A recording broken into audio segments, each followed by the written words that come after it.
I always thought the universe had a sense of humor, but on my 10th wedding anniversary, I discovered it has a sick one. The morning started perfectly.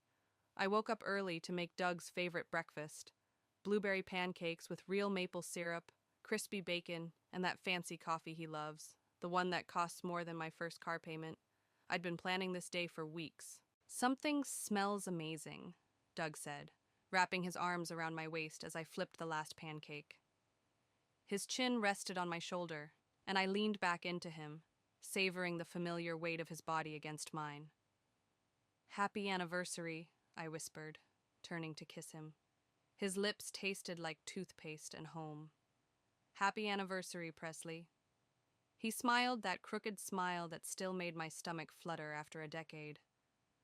"I can't believe you remembered the pancakes." "I remember everything." I tapped his nose with my finger. "Including that you have that big meeting with Cooper today. I thought you might need brain food." We ate breakfast together at our little kitchen island, knees touching, planning our weekend getaway. Doug had booked a cabin in the mountains, the same one where he'd proposed. I'd already packed my bag, hiding the new lingerie beneath my hiking clothes. "I have to run," he said, glancing at his watch. "Dinner tonight? That Italian place you love?" "It's a date." I kissed him goodbye, tasting maple syrup and possibility. After he left, I cleaned up the kitchen, humming to myself. 10 years. A decade of building a life with my best friend. We'd weathered job changes, a miscarriage, his father's death. We'd bent, but never broken. I glanced at the clock. 11:30. Doug's meeting with Cooper would be wrapping up soon. On impulse, I decided to surprise him with lunch. I knew how stressed he'd been about this presentation, and I wanted to celebrate with him if it went well, or comfort him if it hadn't. I picked up sandwiches from that deli near his office, pastrami on rye with extra mustard for him, turkey and avocado for me. As I drove downtown, I called Rachel, my best friend since college. "How's the anniversary so far?" she asked. "Perfect. I'm surprising Doug with lunch. Want to meet us?" "Oh, I can't today," she said quickly. "I've got a thing." "A thing?" I laughed. Very specific. "You know how it is," she said. "Have fun with Doug. Tell him I said happy anniversary." I pulled into the parking garage of Doug's building, excitement bubbling in my chest. The security guard waved me through. I visited often enough that he knew me by name. "Hey, Mike," I called. "Is Doug in?" "Sure is, Mrs. Bryant. Been here all morning." I took the elevator to the 14th floor, balancing the bag of sandwiches and 2 iced teas. The receptionist wasn't at her desk, so I walked straight back to Doug's office. His door was closed, but I could hear voices inside. The meeting must be running long. I hesitated, not wanting to interrupt if Cooper was still there. But then I heard laughter, a woman's laughter, not the receptionist or Doug's assistant, a laugh I knew as well as my own. Rachel. My hand froze on the doorknob. Why would Rachel be in Doug's office when she'd just told me she had a thing? I stood there, heartbeat thundering in my ears, as a cold certainty washed over me. I knew before I opened the door. I knew, and still I turned the handle. The first thing I saw was Doug's bare back. The second was Rachel's manicured fingers, the ones I'd held while she cried over her divorce last year, digging into his shoulders. They didn't hear me. They didn't see me. They were too wrapped up in each other on Doug's desk, the desk I'd helped him pick out when he made partner. My body moved on autopilot. I set down the sandwiches. I pulled out my phone. I started recording. The video is 18 seconds long. 18 seconds of my husband and my best friend destroying 10 years of trust. 18 seconds that turned my life into before and after. I closed the door as quietly as I'd opened it. No dramatic confrontation. No screaming.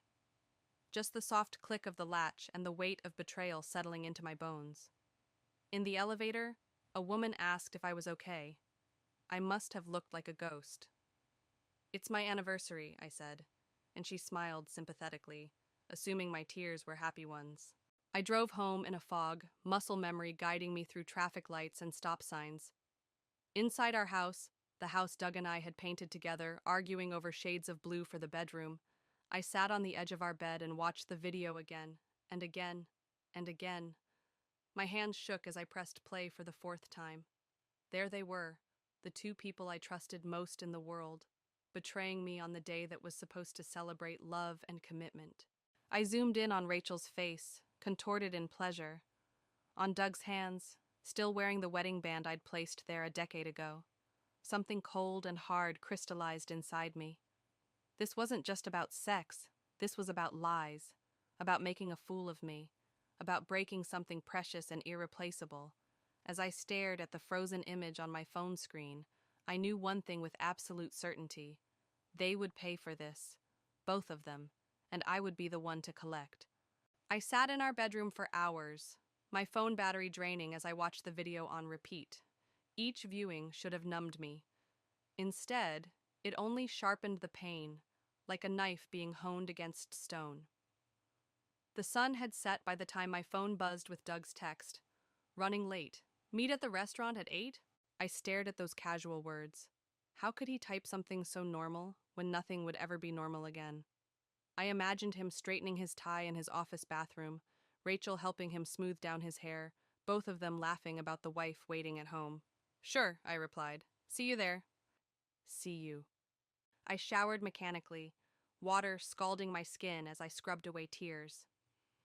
The anniversary dress I'd bought, a deep blue that Doug once said matched my eyes, hung on the closet door.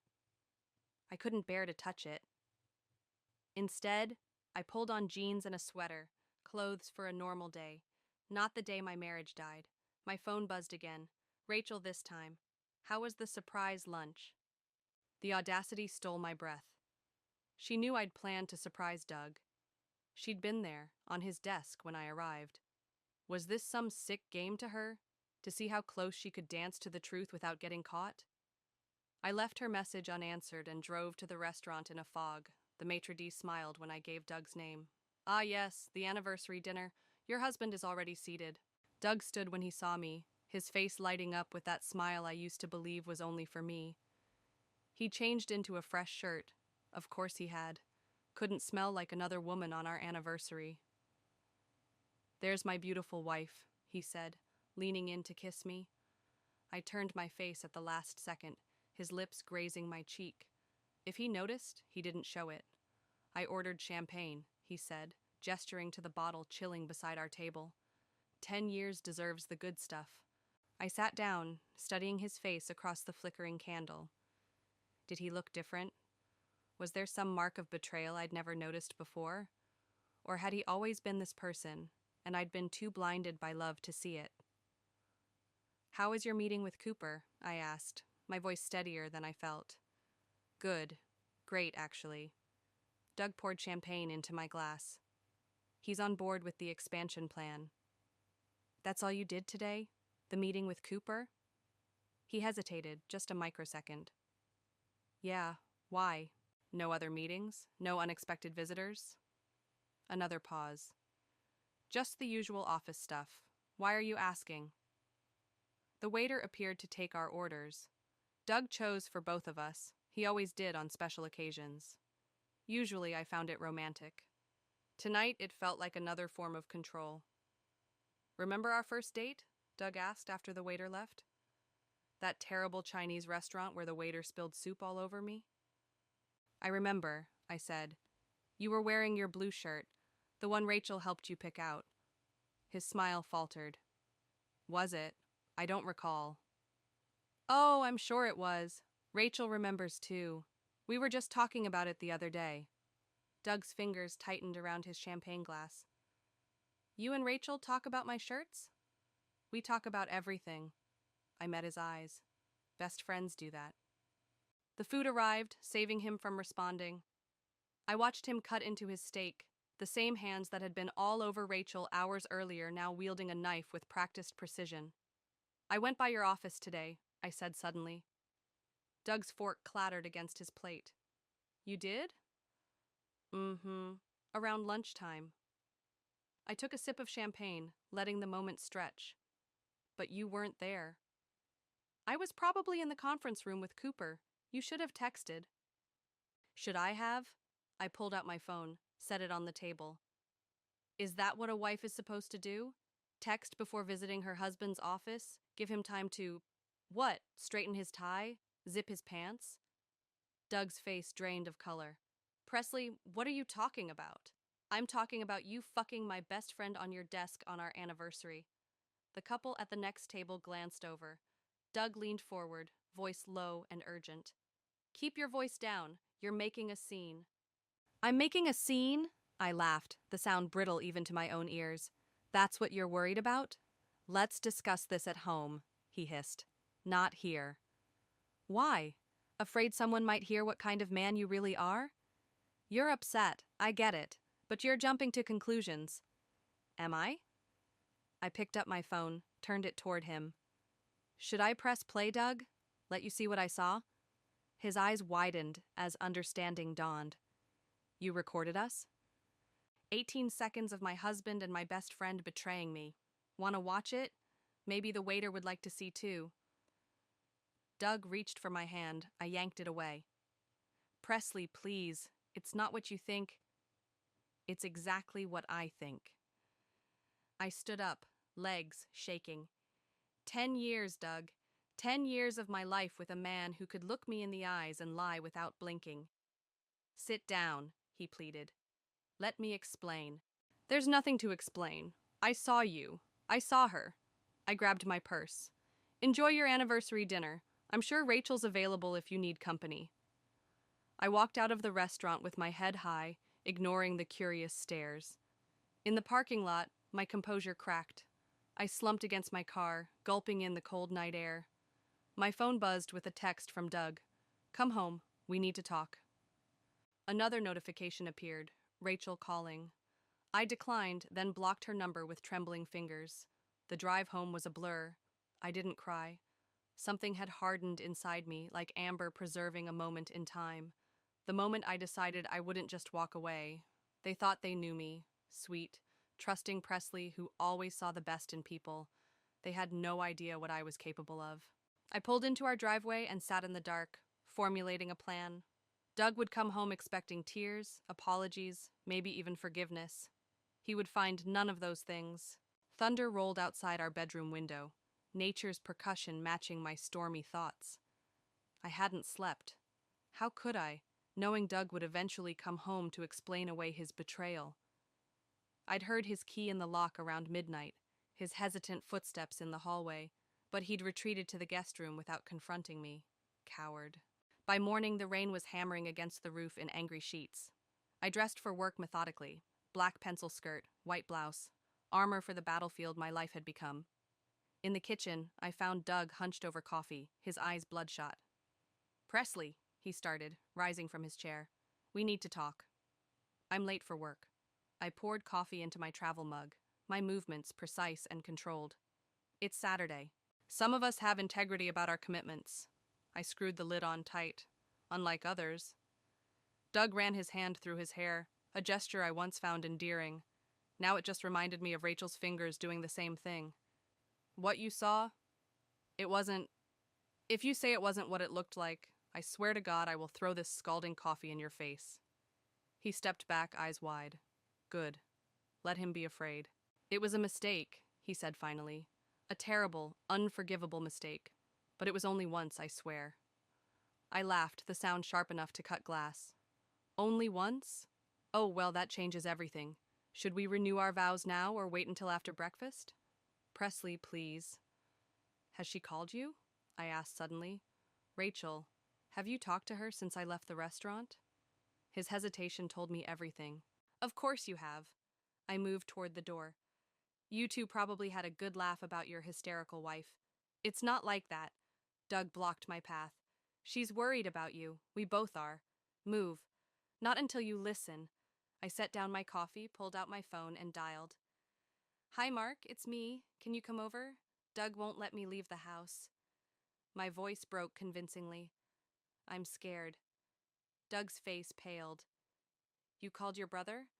Jesus, Presley, I'm not keeping you prisoner. I ended the call. Then move. He stepped aside, hands raised in surrender. This isn't solving anything. I'm not interested in solving anything, I said, retrieving my coffee. I'm interested in surviving. I drove to work despite it being Saturday, needing somewhere to go that wasn't home. The office was quiet, just a few dedicated souls catching up on paperwork. I locked myself in my office and finally allowed myself to cry, quick, angry tears that I wiped away almost as soon as they fell. My phone buzzed with texts from Doug, from Mark asking if I was okay, and most infuriatingly, from Rachel. "We need to talk. Please. It's not what you think." I blocked her number again, wondering how she'd gotten through after I'd blocked her yesterday. Technology, like loyalty, apparently had its limits. A knock at my door made me jump. "Presley, you okay in there?" It was Layla, my closest work friend, peering in with concern. I thought I heard someone. I quickly wiped my eyes. "Just catching up on some reports." Layla stepped in, closing the door behind her. "On a Saturday? In yesterday's makeup?" She sat down across from me. What happened? Something about her direct gaze broke my composure.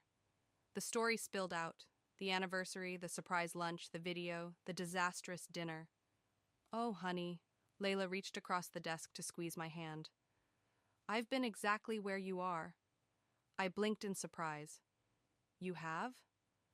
3 years ago, Tom and his dental hygienist." She smiled grimly. "Such a cliché, right?" I didn't know. "We worked through it. Counseling, lots of tears, more anger than I knew I could feel." She shrugged. "It was the hardest thing I've ever done, but our marriage is stronger now." I stared at her, incredulous. "You forgave him?" "Eventually. Not right away." She leaned forward. "Look, I'm not saying that's your path, but don't make any decisions while you're still in shock." "I'm not in shock," I said. "I'm in hell." "That too." She squeezed my hand again. "Whatever you need, I'm here." After Layla left, I sat at my desk, turning her words over in my mind. Forgiveness?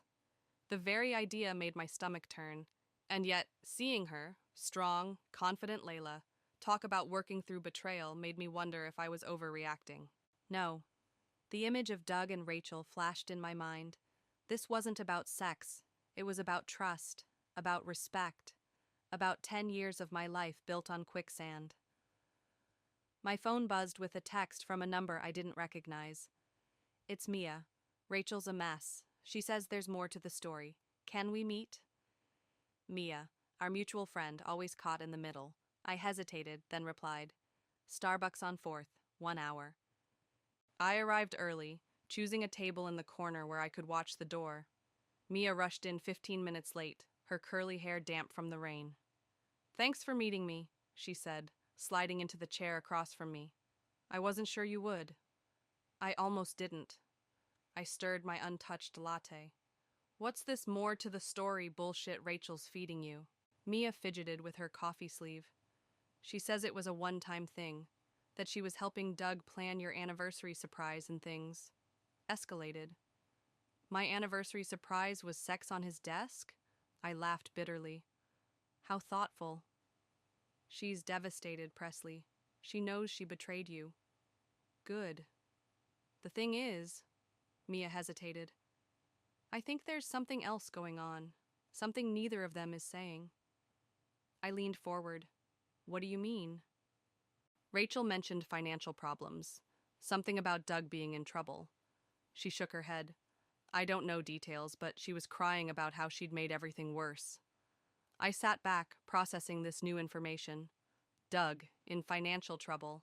He handled our money, our investments, our future. "Why would sleeping with my husband solve financial problems?" I asked. "I don't know." Mia looked miserable. "I just thought you should know there might be more going on." As I drove home, rain lashing against my windshield, a new plan began forming in my mind. If Doug was hiding financial secrets alongside his infidelity, I needed to know. Before confronting him, before deciding anything, I needed the full picture. The betrayal had just become a puzzle, and I was very, very good at solving puzzles. The woman in the mirror wasn't me. She had my features, the same dark hair, the same blue eyes, but something fundamental had changed. 3 days of sleepless nights had hollowed her cheeks and darkened the skin beneath her eyes. But it was more than physical exhaustion. There was a hardness there, a calculation that hadn't existed before. I leaned closer, studying this new version of myself. Who are you becoming? I whispered. No answer came, just the distant sound of Doug moving around downstairs.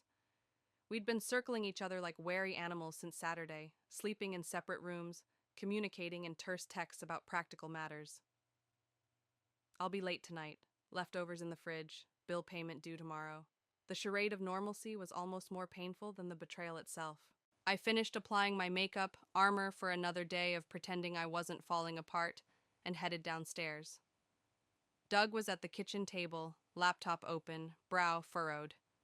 Morning, I said, my voice carefully neutral as I reached for the coffee pot. He startled, quickly closing his laptop. Hey, I didn't hear you come down.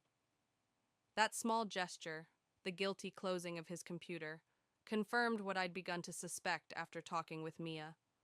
Whatever was happening went beyond the affair. Plans today? I asked casually, stirring cream into my coffee. Just work, meetings. He rubbed his temple. You? The usual. I leaned against the counter, studying him. The confident man I'd married looked diminished somehow, shoulders hunched under an invisible weight. Everything okay with the Anderson account? His eyes flickered to mine, surprise evident. Why do you ask? Just curious. You've been stressed about it. It's fine. Too quick, too dismissive. Everything's fine. I nodded, sipping my coffee. Good to hear. At the office, I closed my door and pulled out the notebook where I'd been documenting everything I could remember about our finances. Joint checking account at First National, investment portfolio managed by Westlake Partners, retirement accounts, the mortgage, all things Doug handled. I'd always trusted him with money matters. He was the financial whiz after all.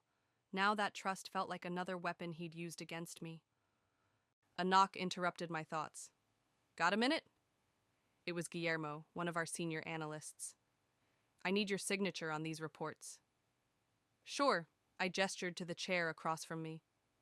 How's everything going with the Miller project? On track. He set the reports down, then hesitated. Are you okay, Presley?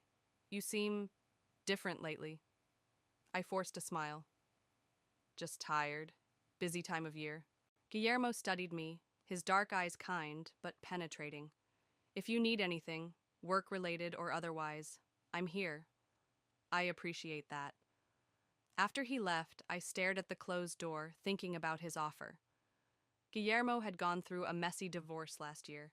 Maybe he could help navigate the financial labyrinth I was facing, but that would mean admitting my marriage was over. I wasn't ready for that. Not yet.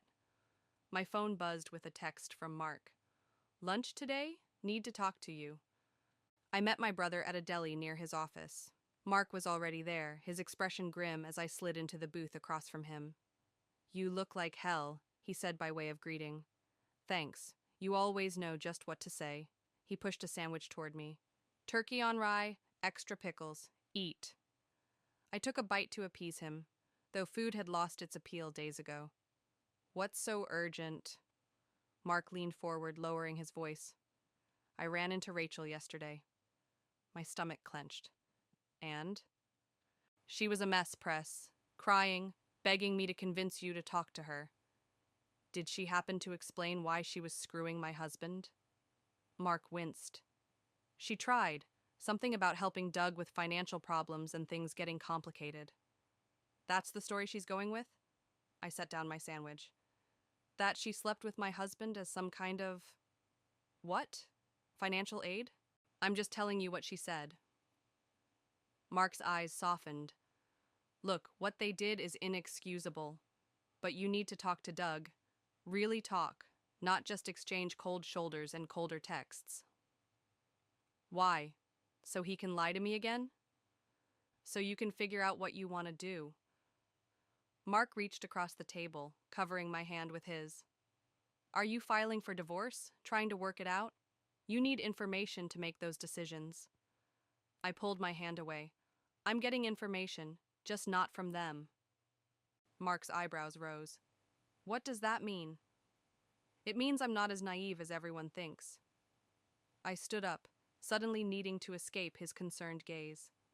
Thanks for lunch. Presley, wait. I have to get back to work. I spent the afternoon making calls to our bank, our investment firm, our accountant. Each conversation revealed another layer of deception. Accounts I didn't know about, withdrawals I couldn't explain, a second mortgage taken out 6 months ago. By 5 o'clock, I had a clearer picture, and it was uglier than I'd imagined.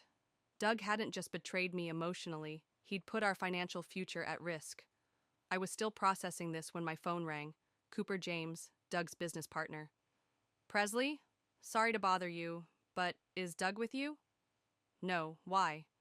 He missed our investor meeting, not answering his phone. It's not like him. A cold feeling settled in my stomach. When did you last hear from him?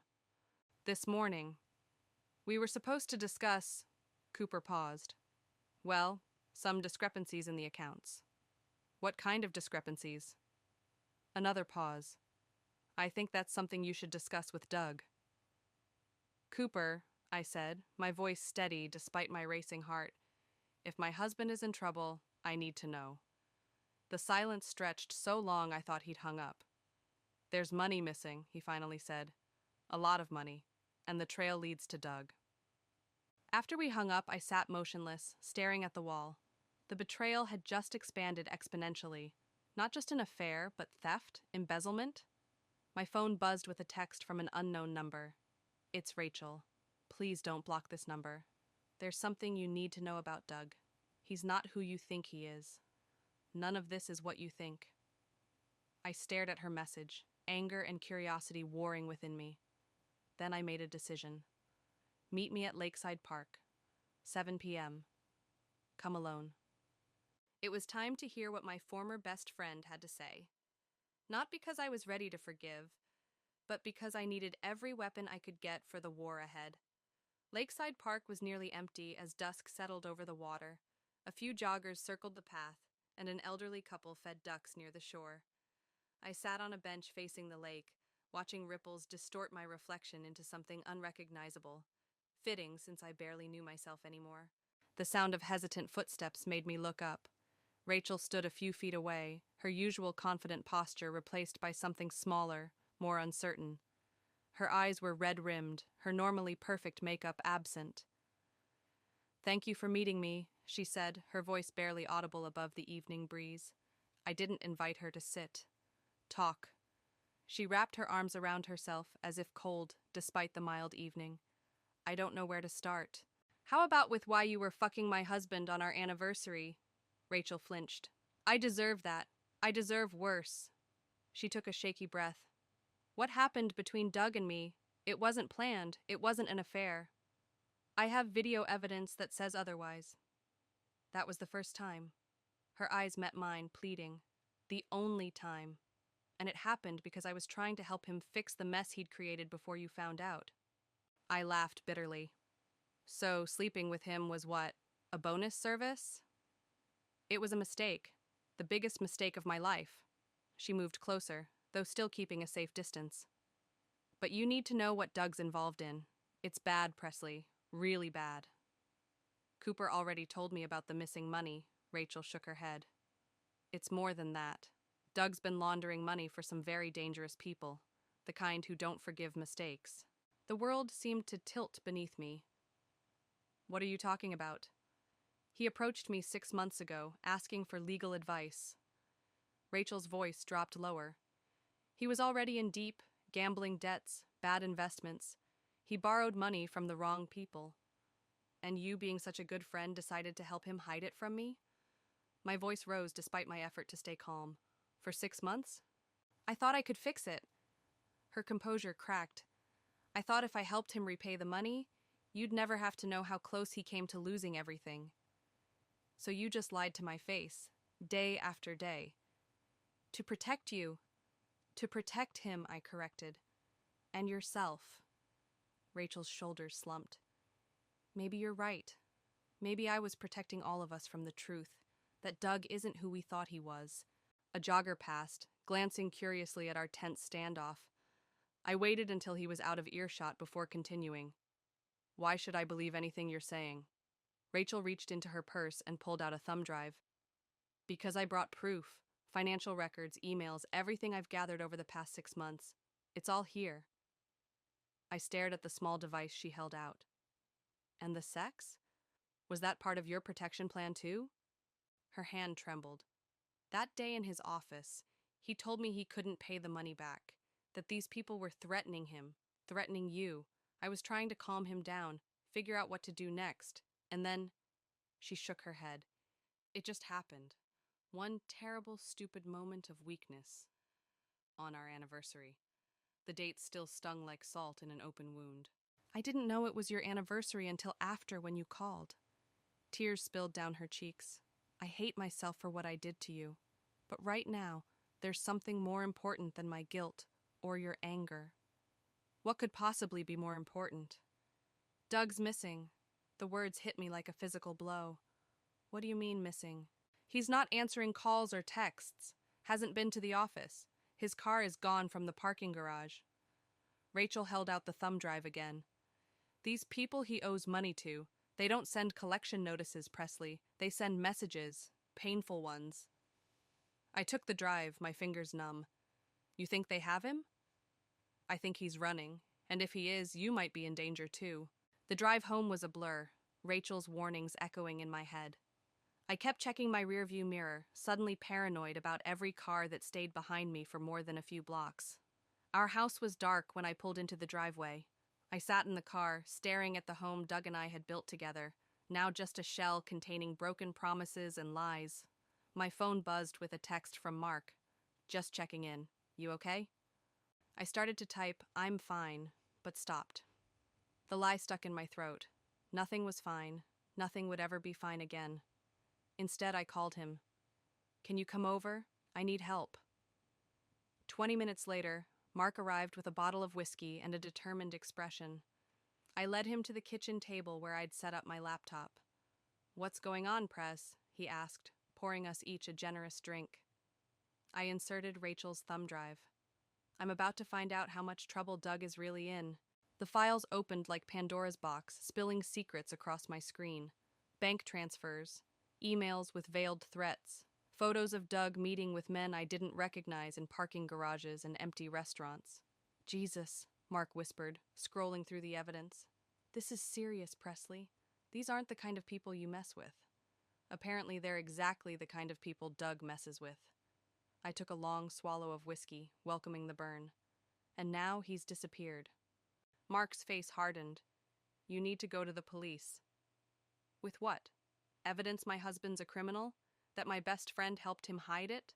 That makes me look complicit. It makes you look like a victim. I slammed my glass down. I'm done being a victim. The doorbell rang, startling us both. Mark motioned for me to stay seated while he checked the peephole. It's Layla, he called. I opened the door to find my colleague standing on my porch, her expression grave. Sorry to show up unannounced, she said, but I found something you need to see. She handed me a manila envelope. Inside was a photograph. Doug and another man in what looked like an intense conversation. That was taken yesterday, Layla said. At the airport. I stared at the image, my heart pounding. How did you get this? My brother works security there. She hesitated. Presley, the man with Doug. He's connected to some very dangerous people. The photograph trembled in my hand. He's running. Yes, Layla confirmed. And based on what my brother overheard, he's not planning to come back. I looked from the photo to the computer screen still displaying evidence of Doug's crimes, and something inside me hardened into resolve. Let him run, I said, my voice steady. But he's not taking my life with him. The flames in my fireplace danced hypnotically, consuming old photographs. Doug and me on our honeymoon, at Christmas parties, on hiking trips. With each picture that blackened and curled, I felt a strange mixture of grief and liberation. Are you sure about this? Mark asked, watching from the doorway. Some of those can't be replaced. That's the point. I fed another memory to the fire, our wedding portrait. I don't want reminders of a life that was built on lies. It had been 3 days since Doug disappeared. 3 days of discovering just how thoroughly he'd betrayed me. Not just with Rachel, but with every decision he'd made over the past year. our savings drained, our home equity leveraged, our future gambled away. Mark sat beside me, taking the stack of remaining photos. "Keep these," he said gently. "Not for Doug, for you, for the person you were, who loved honestly." I let him set them aside, too exhausted to argue. I hadn't slept more than a few hours since discovering the affair, and the weight of each new revelation pressed down on me like stones. "Have you decided what you're going to do?" Mark asked. "About Doug? Or the fact that he's left me holding the bag for his crimes?" "Both, I guess." I stared into the flames. "I filed a police report this morning. Reported him missing." I laughed bitterly. "Officer asked if he had any reason to leave. Where would I even start?" "Did you tell them about the money laundering?" I shook my head. "Not yet. I need to understand exactly what I'm dealing with first." The doorbell rang, interrupting our conversation. Mark went to answer it while I continued my ritual of destruction, feeding credit card statements and bank notices to the fire. "It's Guillermo," Mark called from the hallway. I quickly wiped my eyes, not wanting my colleague to see me falling apart. In the living room, Guillermo entered cautiously, as if stepping into a minefield. "I hope I'm not intruding," he said, his accent more pronounced than usual. "I was worried when you didn't come to work today." "Just taking some personal time." I gestured to the chair across from me. "How did you know where I live?" "Company directory." He sat down, his dark eyes taking in the scene, the fire, the photos, my obvious distress. "Presley, what's happening? Is there anything I can do?" Something about his genuine concern cracked my carefully constructed facade. The story spilled out. Doug's betrayal, his criminal activities, his disappearance. "So now I'm left with nothing but debt and potential criminal charges," I finished, my voice hollow. Guillermo leaned forward. "You need a lawyer, a good one." "I can't afford one. Doug made sure of that." "I know someone." He pulled out his phone. "My ex-wife tried to frame me for tax fraud during our divorce. This attorney saved me." As he made the call, arranging a meeting for the following morning, I studied him with new eyes. Guillermo had always been kind, professional, but this level of personal involvement surprised me. "Why are you helping me?" I asked after he hung up. His expression softened. "Because I know what it's like to have your life destroyed by someone you trusted, and because—" He hesitated. "Because you deserve better than this." The simple kindness of his words hit me harder than any of the betrayals had. I turned away, not wanting him to see the tears threatening to fall. "Thank you," I managed. After Guillermo left, promising to pick me up for the lawyer meeting, Mark gave me a knowing look. "What?" I demanded. "Nothing," he smiled slightly. "Just nice to see you have people in your corner. He's a colleague, that's all. If you say so." Mark checked his watch. "I should go. Early meeting tomorrow." "You don't have to babysit me. I'm not going to do anything stupid." "Aren't you?" He gestured to the fire. "This revenge plan you're cooking up. Where does it end, Press?" "It ends with Doug facing consequences for once in his life." Mark sighed. "Just be careful. Revenge has a way of burning the person who seeks it." After he left, I sat alone by the dying fire, turning his words over in my mind. Was this about justice, or was I just lashing out in pain? The line between the two had blurred beyond recognition. My phone buzzed with a text from Rachel. "Need to talk. Cooper found something. It's urgent." I hesitated, then replied, "I'm done talking." Her response came immediately. "This isn't about me or Doug, it's about you. These people think you have their money." A chill ran through me that had nothing to do with the cooling embers. "What people?" "The ones Doug owes.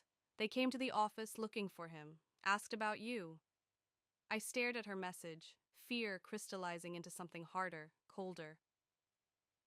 "What did you tell them?" "That I didn't know where either of you were. Presley, they weren't asking nicely." I set the phone down, my hands shaking. This wasn't just about exposing Doug anymore. It wasn't even about revenge. It was about survival. The doorbell rang again, startling me. It was nearly midnight. too late for casual visitors. I approached cautiously, peering through the peephole. Layla stood on my porch, her expression urgent. "Sorry for the late hour," she said when I opened the door, "but you need to see this now." She thrust her phone at me. On the screen was a news article. Local businessman found unconscious after apparent assault. The businessman was Cooper. "He's in the ICU," Layla said. "Police are saying it was a robbery, but my brother's friend works hospital security. Cooper was beaten methodically, professionally. This wasn't random." I pulled her inside, locking the door behind her. "Did he say anything before they hurt him?" "That's why I'm here." Layla's voice dropped. "He regained consciousness briefly, asked for you, said something about a safe deposit box." "What safe deposit box?" "I don't know. But whatever Doug was involved in, it's escalating." She gripped my arm. "These people aren't playing games, Presley, and they think you know something." I sank onto the stairs, the reality of my situation crashing down on me. Doug hadn't just betrayed me emotionally, he'd left me in physical danger. "I need to find that safe deposit box," I said, my voice steadier than I felt. "Before they do." Layla nodded. "I'll help you, but we need to move fast." As I gathered my purse and keys, a new message appeared on my phone, from an unknown number. "We know Doug ran. We know you have access to what's ours. You have 24 hours. No signature, no explanation needed." The clock was ticking. Morning light streamed through the bank's windows, catching dust motes in golden beams that seemed mockingly cheerful. I gripped the counter, forcing my voice to remain steady. "I need to access my husband's safe deposit box." The bank manager, his nameplate read Timothy, smiled apologetically. "I understand, Mrs. Bryant, but without your name on the account or your husband present, my husband is missing." I slid the police report across the counter. "And I have reason to believe this box contains evidence relevant to his disappearance." Timothy examined the report, his smile fading. "This is highly irregular. So is having dangerous criminals threaten you because your husband stole their money." I leaned closer. "Please, I wouldn't ask if it wasn't important." He hesitated, then nodded. "Wait here." While he disappeared into a back office, I glanced at Layla, who stood by the door keeping watch. She gave me a subtle thumbs up. 20 minutes and several phone calls later, I followed Timothy into the vault. Rows of metal boxes lined the walls, each containing someone's secrets. He stopped at box 1742. "I'll need to witness you opening it," he said, inserting his key. "Bank policy." I nodded, turning my own key, found in Doug's desk drawer after hours of searching. The lock clicked, and Timothy pulled out a long metal container. "I'll give you privacy to examine the contents," he said, setting it on a small table. "But I'll be right outside." Once alone, I took a deep breath and lifted the lid. Inside lay a USB drive, a small notebook, and a manila envelope. I opened the envelope first, finding a stack of photographs, Doug with various men in suits, exchanging envelopes, shaking hands. Evidence of his criminal activities or insurance against his partners? The notebook contained dates, amounts, and initials, a record of transactions, perhaps. I pocketed everything, my heart racing. Whatever Doug had been involved in, he'd been careful to document it. Outside, Layla waited anxiously. "Did you find anything?" "Maybe everything," I whispered, patting my purse. "Let's go." We were halfway to the car when my phone rang. Rachel. "Not now," I muttered, declining the call. It immediately rang again. This time I answered. "What?" "They know you're at the bank." Rachel's voice was tight with fear. "They're watching you." My steps faltered. "How do you know that?" "Because they came to my office again. Said if you don't bring them what's in that box, they'll—" Her voice broke. "Presley, these aren't idle threats." I scanned the parking lot, suddenly aware of how exposed we were. "Where are you now?" "Home. They said to tell you to bring everything to my place by noon." I checked my watch. 10:47. "Who exactly is they?" "I don't know their names, but the one in charge, he has a scar across his left cheek." Doug called him Marcus. And you trust these people to just let us walk away once I hand everything over? Rachel's laugh was hollow. I don't trust anyone anymore, but I don't see another option. After hanging up, I turned to Layla. Change of plans. We need to go to my office first. Your office? Why? Because if I'm walking into a trap, I'm making copies of everything first. 30 minutes later, I stood in the empty copy room, duplicating every page of Doug's notebook while Layla kept watch. Guillermo appeared in the doorway, his expression concerned. Presley, I thought you were taking time off. I hesitated, then made a split-second decision. I need your help. Quickly, I explained the situation, the safe deposit box, Rachel's call, the noon deadline. This is insane, Guillermo said when I finished. You need to go to the police. With what? Evidence my husband is a criminal? That makes me look complicit. I shook my head. I need to know exactly what I'm dealing with first. Then I'm coming with you to Rachel's. Absolutely not. These people are dangerous. Exactly why you shouldn't go alone. His jaw set stubbornly. I'm not asking permission. I wanted to argue but didn't have time. Fine, but you stay in the car 2 blocks away. If I'm not out in 20 minutes, call this number.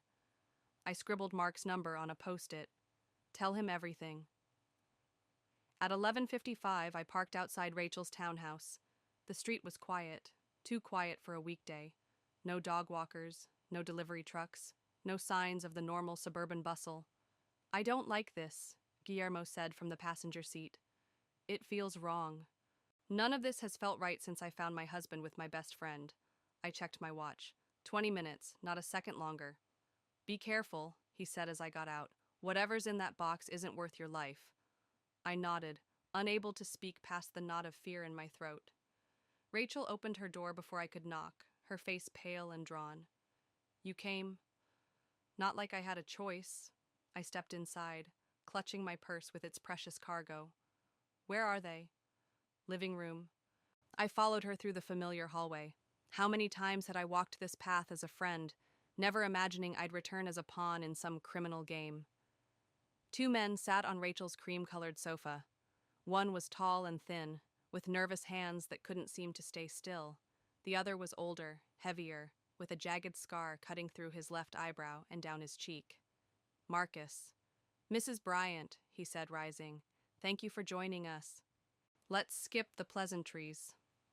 I remained standing, keeping distance between us. I have what Doug took. I want guarantees that my friends and I will be left alone. Marcus smiled, the expression never reaching his eyes. Of course, we're businessmen, not monsters. Businessmen don't put people in the ICU. Unfortunate what happened to Cooper. He shrugged. But necessary. He was uncooperative. My skin crawled at his casual dismissal of violence. I have everything from the safe deposit box. Once I confirm you'll leave us alone, it's yours. Show me. Slowly, I removed the USB drive and notebook from my purse. This is what you're looking for, right? Doug's insurance policy? Marcus's eyes narrowed. Insurance policy? The evidence he collected, names, dates, transactions. I held up the notebook. Everything he needed to bring you down if you ever turned on him. A flash of uncertainty crossed his face, the first genuine emotion I'd seen. Give me that. Not until I have your word, written and signed. The thin man laughed. You're in no position to make demands. Actually, I am. I pulled out my phone, showing them the screen. Because I'm recording this entire conversation, and if anything happens to me or anyone I care about, copies of everything go to the FBI. Marcus's face hardened. You're bluffing. Try me. I met his gaze steadily, though my heart hammered against my ribs. I have nothing left to lose. The silence stretched, taut as a wire. Then Marcus nodded to his companion, who produced a pen and paper.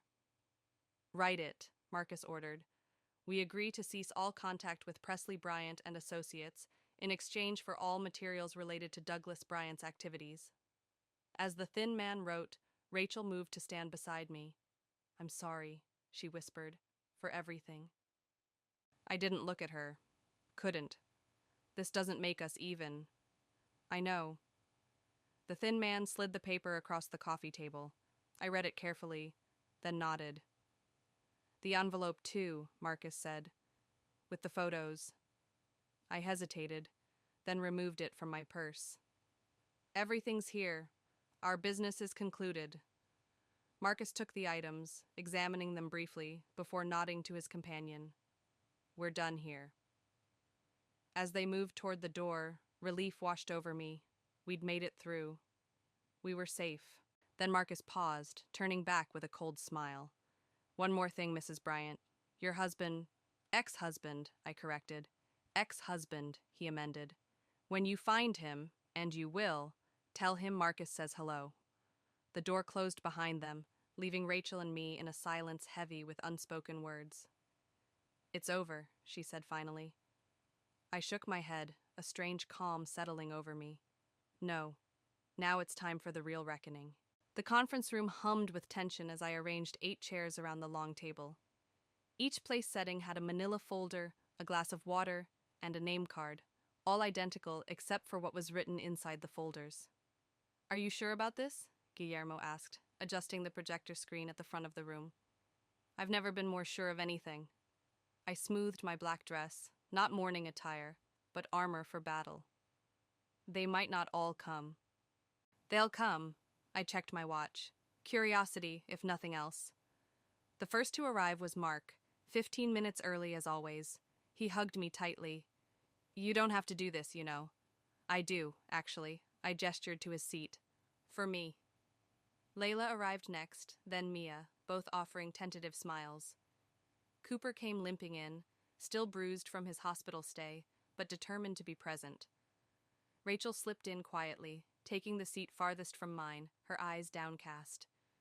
At exactly 7 hours, the door opened one final time. Doug stood in the doorway, thinner than when I'd last seen him, dark circles under his eyes. He scanned the room, his gaze finally settling on me. You found me, he said simply. Wasn't hard. You're predictable. I gestured to the empty chair. Your mother's cabin in Vermont? Really? He sat down cautiously. How did you know about Marcus? I know everything now. I moved to the front of the room. That's why we're here. Once everyone was seated, I took a deep breath, steadying myself for what came next. Thank you all for coming. Some of you know parts of what I'm about to share. None of you know all of it. I clicked the remote, and an image appeared on the screen, Doug and Rachel in his office. This is where it started for me, 10 days ago, my anniversary. Doug flinched. Rachel stared at her hands.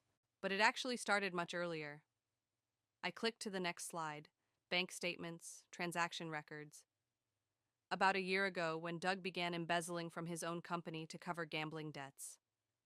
Cooper sat up straighter, his bruised face hardening. When that wasn't enough, he borrowed from people who don't offer payment plans. Another click, the photos of Doug with Marcus. And when that went south, he started laundering money through client accounts. I moved through the evidence methodically, laying bare every deception, every betrayal. Doug's financial crimes, Rachel's complicity, the danger they'd put all of us in. Inside your folders, I continued, you'll find information specific to how these actions affected each of you. Cooper, the evidence clearing you of any involvement. Mark, documentation of the loan Doug took out in your name. One by one, they opened their folders. Expressions of shock, anger, and betrayal rippled around the table. Why are you doing this? Doug asked, his voice hollow. Because secrets have power only in the dark. I met his gaze steadily, and I'm done living in the shadow of yours. So this is revenge, Rachel said quietly. Public humiliation. No, this is truth. What you do with it is up to you. I turned to the group. Cooper has already agreed not to press charges if full restitution is made. I've liquidated our assets to cover what I can. And Marcus? Doug asked. Did you give him the evidence? Copies. Just like I gave copies to the FBI. I smiled thinly. Insurance works both ways. A heavy silence fell over the room. Then Mia spoke up. What do you want from us, Presley? Nothing. This isn't about what I want from you. It's about what I'm giving you. The truth, and the freedom to choose what to do with it. I clicked to the final slide, a blank screen. My part in this story is over. I've filed for divorce. I've given statements to the authorities. I've made what amends I can for the damage Doug's actions caused. And us? Rachel asked, her voice barely audible. Is there any way back from this? I considered her question, feeling the weight of our history. College roommates, bridesmaids at each other's weddings, countless secrets shared over wine and tears. I don't know, I answered honestly. Trust isn't just broken or fixed. Sometimes it's transformed into something else entirely.